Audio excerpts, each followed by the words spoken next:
بسم اللہ الرحمن الرحیم۔ عورتوں کے اعتکاف کا مسئلہ کہ آیا عورتیں جو ہے وہ مردوں کی طرح اعتکاف کر سکتی یا نہیں۔ تو شریعت میں جس طرح عورتوں کے لیے اعتکاف مردوں کے لیے اعتکاف کا حکم ہے اسی طرح عورتوں کے لیے بھی جو ہے وہ اعتکاف کا حکم ہے، لیکن فرق اتنا ہے کہ مرد کا اعتکاف جو ہوگا وہ مسجد میں، اور عورتیں جو اعتکاف کرے گی وہ اپنے گھر کے اندر۔ اور اس کی دلیل جو ہے وہ یہ ہے کہ شروع اسلام کے اندر جو ہے نبی صلی اللہ علیہ وسلم کے ازواج مطہرات جو وہ بھی مسجد کے اندر اپنے لیے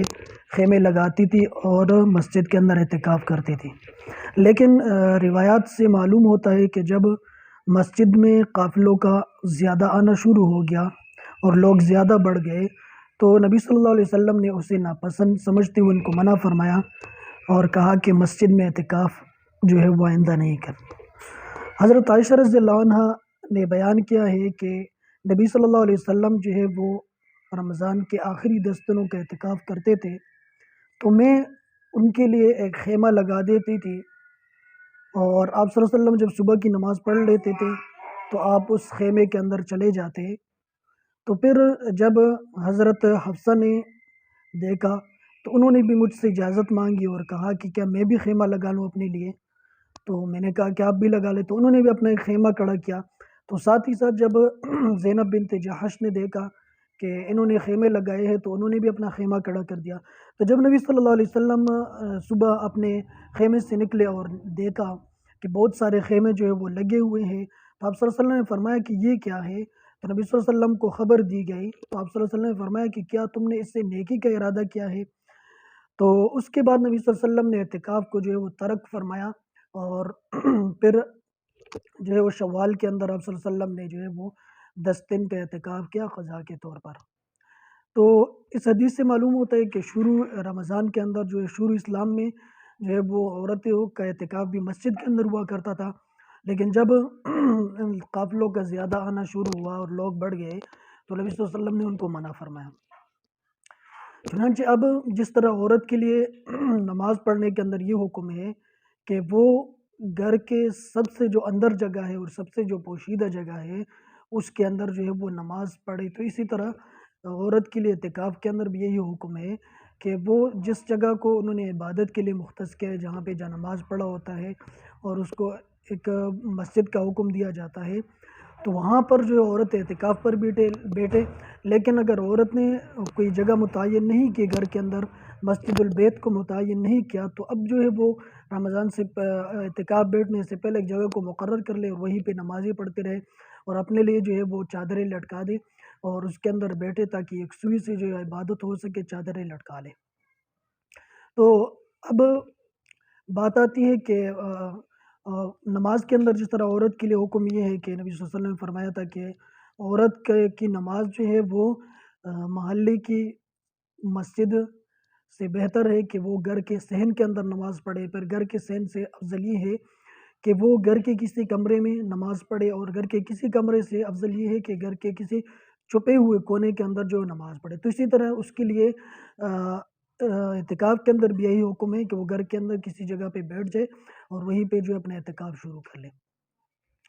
اعتکاف کے لیے چونکہ مسجد ضروری ہے، اس لیے عورت کو چاہیے کہ اگر گھر میں کوئی جگہ عبادت کے لیے مقرر ہو تو اسی جگہ اعتکاف کے لیے بیٹھ جائے، اور اگر ایسی کوئی جگہ مقرر نہ ہو تو پہلے جو ہے وہ گھر کے اندر ایک جگہ کو متعین کر لے اور پھر جو ہے وہ اعتکاف کی نیت کر کے وہاں پہ بیٹھ جائے۔ اگلا کہ جو جگہ نماز کی نیت سے مقرر کر دی گئی ہے اس پر تمام احکام مسجد کے جاری نہیں ہوں گے۔ جس طرح مسجد کے لیے سارے حکم ہوتے تو اس طرح اس جگہ کے لیے نہیں، مثلا اس جگہ جو ہے حائضہ عورت بھی جا سکتی ہے، جنبی آدمی بھی داخل ہو سکتا ہے، البتہ اس جگہ کو گھر کے دوسرے کاموں کے لیے استعمال نہ کرے۔ جب تک اعتکاف پہ بیٹھی ہے تو اس جگہ کو جو گھر کے کاموں کے لیے استعمال نہ کرے۔ ہاں، اعتکاف کے بعد دوبارہ جو ہے جب وہ عورت اٹھ جائے تو دوبارہ جو ہے وہ اس جگہ کو گھر کے دوسرے کاموں کے لیے بھی استعمال کیا جا سکتا ہے۔ اعتکاف کی حالت میں عورت اسی جگہ کھائے پیے اور قضاء حاجت کے لیے جو ہے وہ صرف باہر نکل سکتی ہے بیت الخلاء جانے کے لیے، اور باہر نکلتے ہوئے جو ہے اس کو پردہ کرنے کی ضرورت نہیں۔ اگر کے اندر اگر محرم رہتے ہیں بھائی بہن ہے یا باپ ہے بھائی ہے تو جو بھی ہے ان سے پردہ کرنے کی ضرورت نہیں ہے، بلکہ خاموشی سے جائے اور قضائے حاجت کر کے جو واپس اپنی جگہ آ جائے۔ اگلا مسئلہ کہ اعتکاف کرنے والی عورت جو اعتکاف کی جگہ میں رہتے ہوئے اگر گھر کا کوئی کام بچیوں سے کراتی، اس کا حکم دیتی ہے تو اس کے اندر کوئی حرج نہیں ہے، جائز ہے۔ البتہ گھر کے ان کاموں کے لیے پہلے سے کسی کو جو ہے وہ مقرر کر لے کہ فلاں جو ہے وہ ان کاموں کا جو ہے وہ معمول بنائے گا، ترتیب بنائے گا، تو اسی کے مطابق چلنا ہے تاکہ ایک سوئی کے ساتھ عبادت کر سکے۔ لیکن اگر اس طرح کوئی نہیں ہے تو عورتوں کو جو حکم دے سکتی ہے کام کرنے کے لیے۔ اگر گھر میں کوئی کھانا پکانے والی کوئی اور عورت نہ ہو تو آیا یہ عورت جو ہے وہ اعتکاف کی جگہ میں گھر کا کھانا پکا سکتی ہے نہیں؟ تو اگر اس نے گھر کا سامان جو اعتکاف والی جگہ میں رکھ دیا ہے، کھانے پکانے کی چیزیں رکھتی ہے، تو وہاں پر جو وہ اعتکاف کے دوران جو کھانا بھی پکا سکتی ہے، لیکن اعتکاف کی جگہ سے نکل کر باورچی خانے میں آنا، کچن کے اندر آنا جو ہے اور وہاں پر پکانے سے اعتکاف ٹوٹ جائے گا۔ ایسی حالت میں جو ہے اعتکاف ٹوٹ جائے گا، اور اگر کوئی اور پکانے والا نہیں ہے تو اسی صورت کے اندر جو اعتکاف پہ نہ بیٹھے۔ پھر آیا اعتکاف کے بیچ میں جو ہے عورت غسل کر سکتی ہے یا نہیں؟ صرف ٹھنڈک کے لیے نہانے کے لیے باہر نکلنا کہ جسم کو ٹھنڈا کر رہا ہے تو اس کے لیے اعتکاف کی جگہ سے نکل کر باہر آ گیا تو اس سے بھی اعتکاف ٹوٹ جائے گا، کیونکہ یہ کوئی ضروری نہیں ہے کہ ٹھنڈک کے لیے جو ہے غسل کیا جائے، اس لیے پہلے سے اعتکاف والی جگہ کے اندر انتظامات کر لے، جو چیزیں جو ہے وہ ضروری ہے۔ ہاں اتنا ممکن ہے کہ کوئی بڑا سا برتن رکھ لیں جس کے اندر بندہ بیٹھ سکے اور وہاں پر اعتکاف کی جگہ ہی کے اندر غسل کر لے تو اس کی گنجائش ہے۔ اگر گھر کے دوسرے افراد جو ہے وہ اعتکاف والی عورت کے ساتھ اعتکاف کی جگہ میں افطاری کرے تو یہ بھی درست ہے، لیکن اعتکاف والی عورت جو ہے وہ اپنی جگہ سے باہر افطاری کے لیے نہیں آ سکتی۔ اگر کسی عورت کو دوران اعتکاف جو ہے حیض آ جائے تو اس کا اعتکاف ٹوٹ جائے گا، اور صرف اسی دن کا قضا کرے گا جس دن جو ہے اس کا اعتکاف ٹوٹا ہے، اور اس کے ساتھ ساتھ جو ہے وہ روزہ رکھنا بھی جو ہے وہ ضروری ہوگا۔ جب جس دن اعتکاف ٹوٹ رہا ہے تو اس دن کا روزہ بھی رکھا جائے گا، اور ساتھ ساتھ ایک دن کے اعتکاف کے قضا بھی کرے گی وہ رمضان کے بعد۔ شادی شدہ عورت جو اعتکاف میں بیٹھنے سے قبل اپنے خاوند سے اجازت لے، اگر اجازت نہیں دیتا تو اس کے لیے اعتکاف پہ بیٹھنا درست نہیں ہے، اور اگر خاوند اعتکاف جو ہے وہ اجازت دے دیتا ہے تو اس کے لیے پھر بیٹھنا درست ہے۔ لیکن خاوند جو ہے وہ جب اس نے اعتکاف کی اجازت دے دی ہے تو اس کے بعد جو ہے وہ اپنے جو خواہشات ہیں، خواہشات نفسانی ہیں، تو وہ جو ہے وہ پورا نہیں کر سکتا اعتکاف کے دوران، کیونکہ اعتکاف اس سے بھی جو ہے وہ ٹوٹ جائے گا۔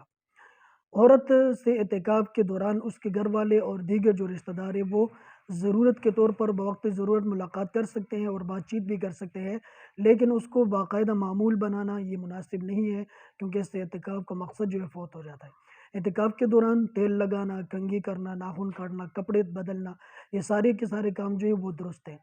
جو جگہ اعتکاف کے لیے مقرر کی تھی وہاں سے نکل کر کسی اور کمرے میں جا کر اعتکاف کے لیے بیٹھنے سے اعتکاف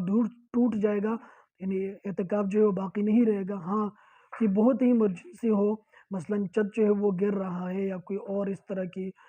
صورتحال آ گئی جس سے بچنا ممکن ہی نہیں ہے، تو اسی صورت کے اندر تبدیل کیا جا سکتا ہے۔ اب جب کہ اعتکاف جو ہے عورتوں کا ختم کب ہوگا، تو 29ویں یا 30ویں روزے جب عید کا چاند جو ہے وہ نظر آئے تو اس کے بعد اعتکاف جو ہے ختم ہو جاتا ہے، اور اس کے بعد عورت جو ہے وہ اعتکاف والی جگہ سے نکل کے باہر آ سکتی ہے۔ تو اعتکاف کے دوران جو ہے اس کو کثرت سے قرآن کی تلاوت کرنا چاہیے، تیسرے کلمے کا ورد کرنا چاہیے، اور ایسے ہی صبح اور شام کی جو تسبیحات ہوتی ہیں، استغفر اللہ، استغفار کی تسبیح ہو گئی، درود شریف ہو گیا، سبحان اللہ و بحمدہ، سبحان اللہ العظیم کی تسبیحات، ایسے ہی نوافل، اشراق، چاشت، توابین اور صلاۃ التسبیح کی نماز کا بھی اہتمام کرتی رہے۔ اور اگر ساتھ ساتھ دینی کتابیں بھی پڑھی لکھی ہے تو ساتھ ساتھ جو ہے وہ دینی کتابوں کا مطالعہ بھی کرے۔